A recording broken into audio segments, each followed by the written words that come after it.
প্রথমে মেয়েটির দু চোখ ছিঁড়ে ফেলুন। দৃষ্টিহীন মেয়েরা জ্যোৎস্না মাখে না।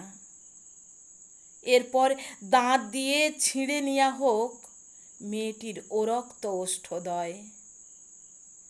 পায়রার মতো নিষ্পাপ দুটি ডানা মেলা বক্ষ যুগল উপড়ে ফেলে ওখানে বিষ বৃক্ষের চারা বপন হোক।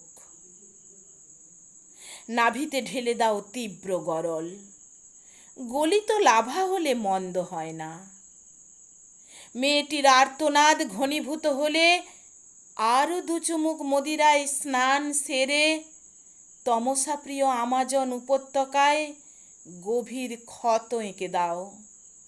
তারপর তারিখ পে তারিখ, তারিখ পে তারিখ। এইসব তুচ্ছ ঘটনার অনেক উপরে লক্ষ্মীর ভাণ্ডার, কন্যাশ্রী, বেটি বাঁচাও, উজালা গ্যাস, আরও আরও অজস্র উপহার। শাসকের বিজয় কেতন শীর্ষ আকাশে পথ পথ ওড়ে। মহামান্য রাজাধিরাজ, একটা ছোট্ট প্রশ্ন। আপনার ছোট্ট মেয়েটির উপর এভাবেই, ঠিক এভাবেই অগ্ন্যুৎপাত হলে আপনিও আম জনতার মতো নিশ্চুপ থাকবেন, নাকি বলবেন এখন পুজোর মরশুম,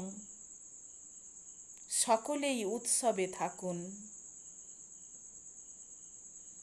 কবি কাশীনাথ সাহার কলমে আয়না, কণ্ঠে আমি মল্লিকা দাস।